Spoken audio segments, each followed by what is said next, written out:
Welcome everybody back to the Royal Way podcast. I'm your host, Nick Wyman. And it's been a couple weeks, but welcome back.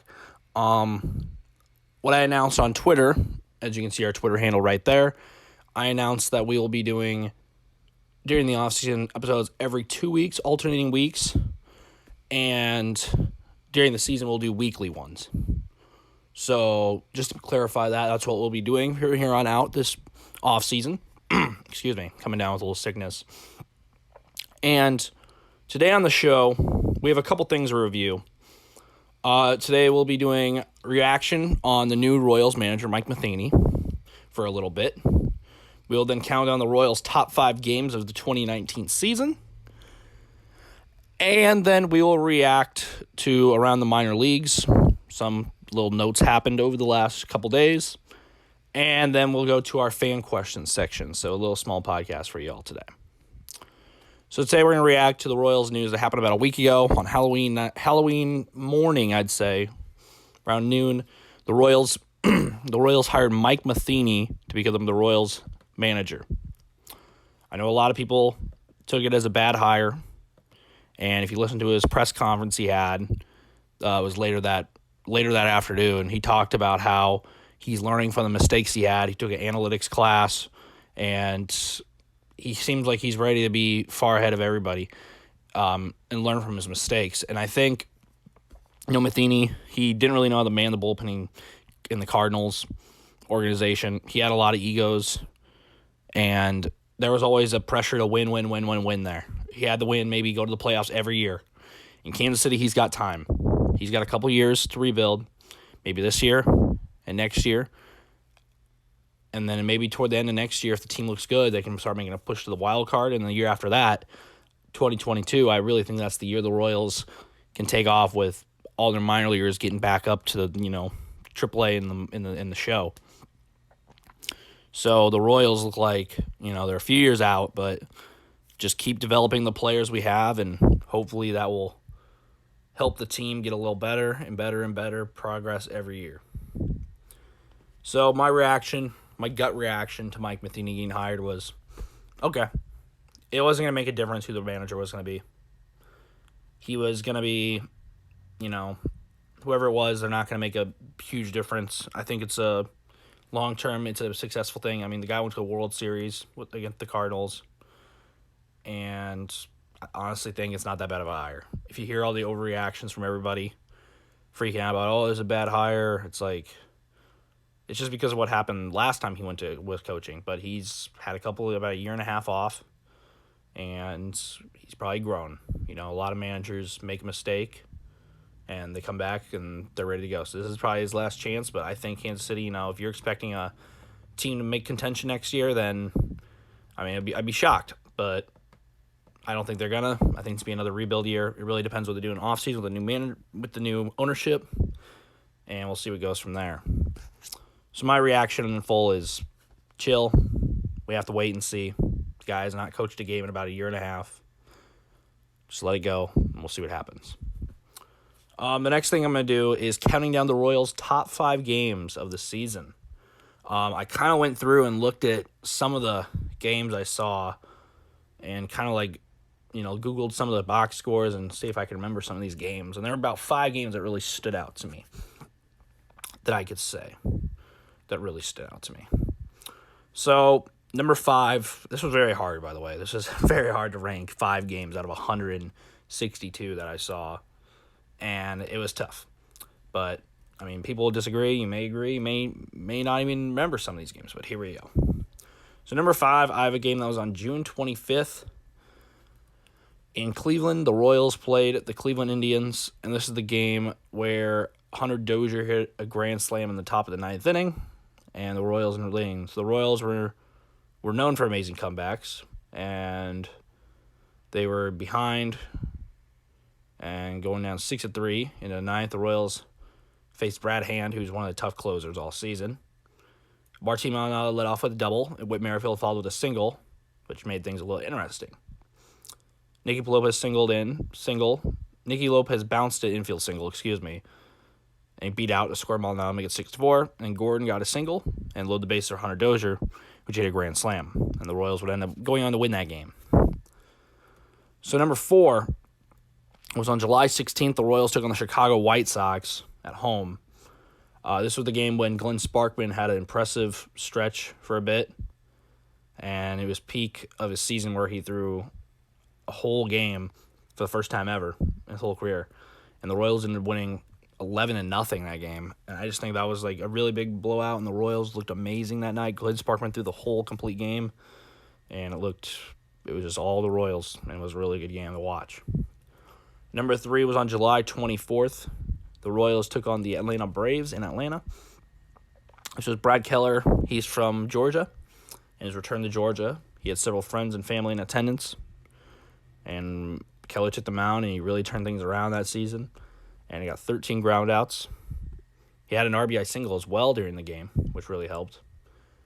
And the Royals ended up winning that game in a shutout win against the Atlanta Braves, who went on to go to the playoffs. Number 2 was on September 3rd. The Royals took on the Detroit Tigers. And this was a game when Ryan O'Hearn hit a walk-off home run to win late in the season, which I didn't mean by anything by then, but it was a really good game. The Royals had a 3-1 lead going in the 7th inning, but the bullpen continued its year-long struggles, and the Tigers took the lead 4-3 in the 8th. Mondesi walked and Jorge Soler singled, and both runners moved up to steal attempt. It didn't even earn a throw from the catcher, Grayson Grenier. Infield chopper by Alex Gordon would tie the game, and the wild pitch by the Tigers pitcher would give the Royals a lead. But Ian Kenny ran into trouble in the 9th, where he allowed an RBI single to Ronnie Rodriguez to tie the game. And in the bottom of the 9th, Ryan O'Hearn sent everyone home with a walk-off home run, and I thought that was very exciting because we didn't see many walk-offs this year, and it was exciting to see that. And the number 1 game of the year, pretty obvious what I'm picking here.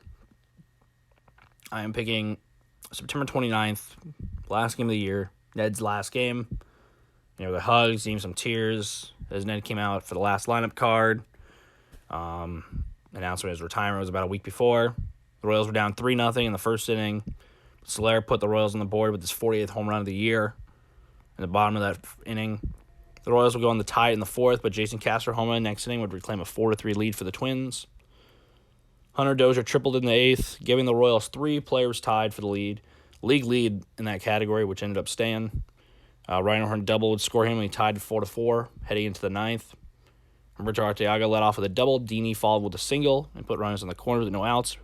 Brett Phillips would end up ending the season and Ned Yost's career with a line drive sac fly to send Ned off with a walk-off victory. And what a fitting way for the Royals to win by walk-off. And I believe that was the game of the year. And if you look at Royals Review, if you go to one of their articles and there's a poll, you can vote on, which game do you think was the game of the year. And 52% say Ned's last game was 60 of the 115 votes went to Ned's last game because, that was by far the most emotional, the most passionate. It didn't mean anything in the end of the season, but for those guys getting Ned a win in their last game was very special. Another thing I want to look at here real quick is some transactions that have happened over the past week. So Trevor Oaks got put on designated for assignment. The Royals are looking to sign him again, but we'll get back to that. Alex Gordon declared free agency. The team declined his mutual option. We'll see what he does if he decides to retire or come back and play and sign a team-friendly deal. Kelvin Gutierrez was removed from the 60-day IL with a fractured right toe. The Royals designated Jacob Barnes for assignment on November 4th. The Royals also on November 4th removed Salvador Perez from the 60-day IL with a right elbow surgery. He was out for the season. Good to see him back. And just yesterday, the Royals have released Jacob Barnes, and he is now a free agent. So the Royals have made a couple transactions last week, I'd say. Maybe last 3 days. But those are the transactions, mostly just pulling guys off the IL and releasing a couple names. And then also back on Trevor Oaks, he was picked up by the Giants. So the Royals and Trevor Oaks put out a tweet saying, "Thank you, the Royals, for everything you've done." Another note, the USA, not all baseball is still going on, folks.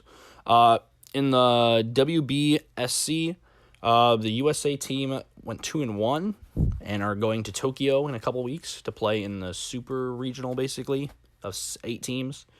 and this is their chance to qualify for the Olympics. So, and Daniel Tilo, Royals left-handed pitcher, he is on the team. And in his debut, I saw he got 3 strikeouts on the second game where they played, I believe, the Dominican. No, it wasn't. It was Mexico. He pitched against Mexico. So they'll be moving on there. Congrats to the USA baseball national team. And now, for the last segment of the day, we have fan questions. We have 2 questions to get to today. And we're about to get into those. So the first question is from @RoyalRupert. He says, do you see Ryan O'Hearn turning things around in 2020? Is it about beating the shift like Gordo did? Thanks as always. Yeah, thank you. No problem. I think it kind of is. I think Ryan O'Hearn, in general, he started to find it at the end of the year. In general, throughout the season, I think, was mostly he got the unlucky hits. He hit it right at guys, wherever they were. Didn't even matter if they were really in the shift, to be honest with you. He would just hit it right at guys, and he'd hit it hard. He hit balls hard last year. His problem was he'd hit it right at guys, and, I mean, when you're hitting it right at guys, your batting average and et cetera won't be factored very well. And I think his problem was just some unlucky, hits. I think he hit it right at guys, like I said, and it was just a struggle for him. But I think, it was all about luck. I think he can turn things around. I think him and Ryan McBroom are going to be platooning next year at first base. I'd like to see it. Maybe both guys could see some outfield time. I don't know. We could see a little difference. We could see what happens. Ryan McBroom plays a little outfield. Ryan O'Hearn, I've seen, plays a little outfield before. So we'll see what both guys do coming into next season. I think they're going to platoon, a lefty and a righty. So, I'd be fine with that. Let both guys develop. This question is from @RoyalsReport Kev. He says, what do you think of the recent steamer projections released on the Royals players on Fangraphs? I reached out to him because I had no idea what this was, so he sent me a DM. Let me pull this up real quick. This is the Fangraphs projections for next year. Is that what he said? Let me pull this up real quick. I think it is the projections for 2020 projections. Here we are. All right. I have it pulled up on my computer right now. We're going to look at this. So these are the projections for some of the players for next year currently. So let me look at some of these. Mondesi, I looked at these a little bit. I didn't really look at them. Mondesi having 18 home runs, 68 RBIs, and 45 stolen bases. Wow. Soler, they have him going down to 34 home runs, 91 RBIs. Witt, 14 and 65. Salvi, 25 and 75. Okay. So you can just look at all the players and see what they expect. So they have a lot of these minor leaguers not getting many at-bats. Imagine that. It's just like a simulation, which is okay. So basically, this is what they have currently. Let me go to the pitchers. So they have like a simulation of like what they think they're going to do. Let's go to pitching. Pitching, anything stand out to me? Big time here. They got Jacob James going 10 and 12 with a 4.8. Duffy 10 and 12 with a 4.7. Who's the best ERA they got? Tim Hill, a 3 and 3 with a 3.9. Okay. Anybody crazy? They don't really have us with any good bullpen guys. They have a lot of guys with 5s. They don't really think we're going to be too good in the bullpen, it looks like. Yeah, it doesn't look like they're going to make it too crazy. But that's okay. It's just projections. You got to go out there and play anyways. But, that's interesting. If you want to take a look at it, I could post a link if you want to see it. It's kind of interesting. You can look at everybody's stats, what they think everyone's batting average is going to be like. It's kind of cool. But, yeah, it's interesting. All right, so that is it for the show today. Remember, you can follow me on Twitter, @Nick Wyman, and you can follow the Royal Way Podcast on Twitter, @The Royal Way Pod. You can follow the show on Podbean, @The Royal Way Pod. And you can follow us on YouTube, which you might be watching it on. Go just look up the Royal Way Podcast, and it should pop up. So those are the things you follow. Next show won't be for the next 2 weeks. And until then, I'm still looking for guests. If you'd like to be on the show and like to call in or something like that, I can have you on the show for a week. We can alternate guests if we really want to. So if you want to be a guest, just reach out to me on my Twitter or on my the Royal Way Pod. You could also reach out to us. Just shoot us a direct message or a tweet. We'll reach out to you. And you can message me as well. I'm usually on Twitter a lot. So that is all for the Royal Way Pod today. And I'll see you in 2 weeks. Thank you guys for watching. And go like this video, subscribe, and check us out on Podbean and YouTube.